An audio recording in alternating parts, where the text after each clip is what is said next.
Baiklah, kami dari kelompok 3 akan menampilkan hasil diskusi kami mengenai langkah-langkah dalam membuat usaha. Materi pertama yang akan saya sampaikan sendiri. Baiklah, perkenalkan saya Ayu Pupu. Saya akan membahas materi mengenai menganalisa lingkungan usaha. Analisis lingkungan adalah langkah awal pengelolaan strategi yang berguna untuk memantau lingkungan usaha. Lingkungan usaha mencakup semua faktor, baik berada di dalam maupun di luar perusahaan yang dapat memenuhi kelangsungan pencapaian tujuan yang diinginkan. Nah, secara umum analisis lingkungan ini dapat dikategorikan ke dalam dua bagian besar, yaitu lingkungan internal dan lingkungan eksternal. Lingkungan eksternal dapat dianalisis dengan menggunakan analisis pendekatan fungsional, yaitu analisis yang dilakukan pada masing-masing fungsi dalam perusahaan dengan mengkaji manajemen, pemasaran keuangan, dan kegiatan produksi, operasi, serta sumber daya manusia. Analisis terhadap lingkungan internal serta sumber daya manusia. Selanjutnya itu adalah mengidentifikasi sejumlah kekuatan dan kelemahan yang terdapat pada sumber daya dan proses bisnis internal yang dimiliki perusahaan. Baiklah, segitu dulu penyampaian materi saya. Selanjutnya akan disampaikan oleh rekan saya. Terima kasih.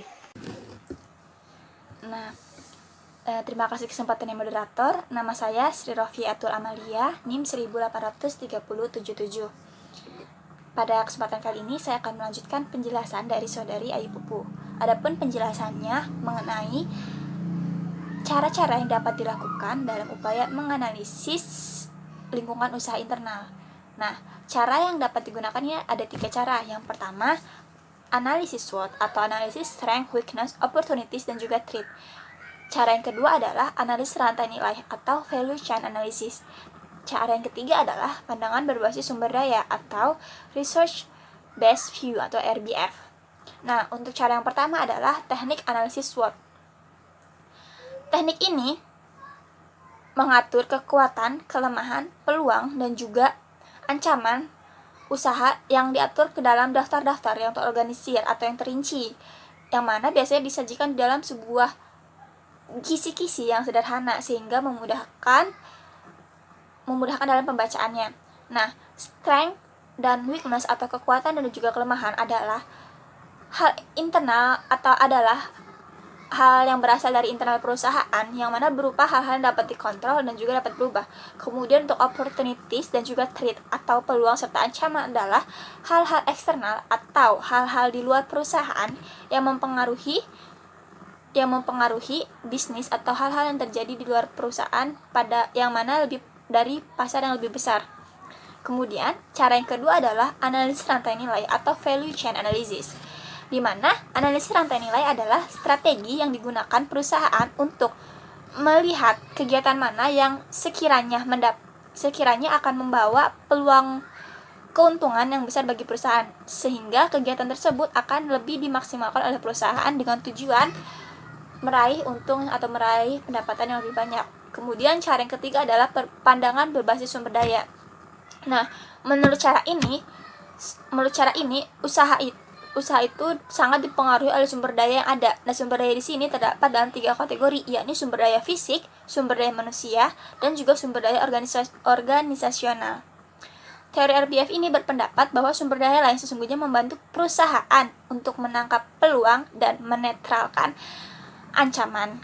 Mungkin cukup sekian penjelasan dari saya. Saya ucapkan terima kasih, kemudian saya kembalikan kepada moderator. Perkenalkan, nama saya Istiqomah ini. Saya seorang mahasiswa dari jurusan pendidikan luar biasa.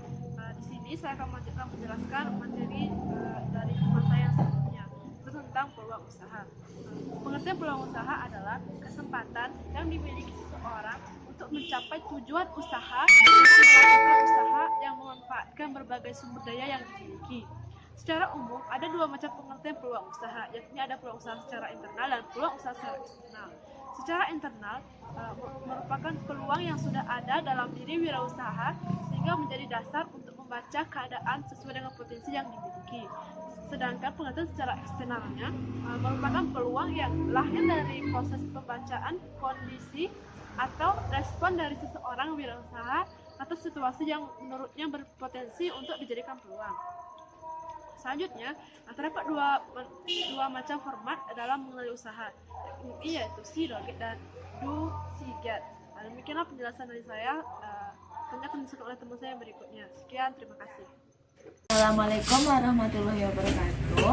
Baiklah, saya Elsi Rahmadani, NIM 180031129 dari Pendidikan Luar Biasa. Di sini saya ingin menjelaskan peluang usaha lepas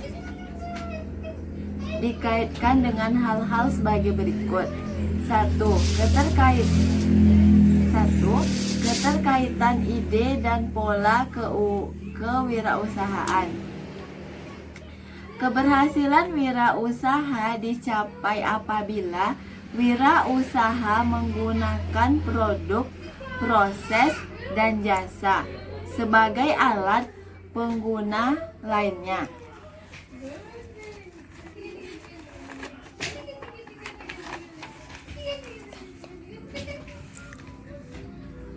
Dua, sumber-sumber potensi peluang.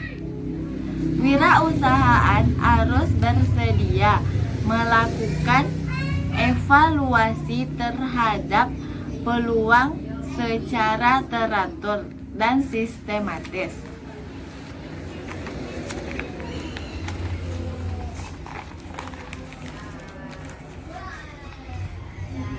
3. Menciptakan produk baru dan nyata. Seiring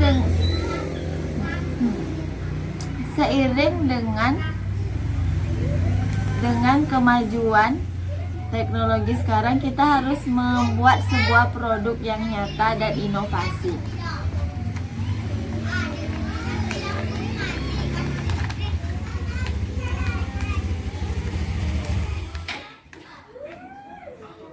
Keempat, mengamati potensi-potensi yang ada pada wirausaha. Sekian penjelasan dari saya. Terima kasih. Assalamualaikum warahmatullahi wabarakatuh.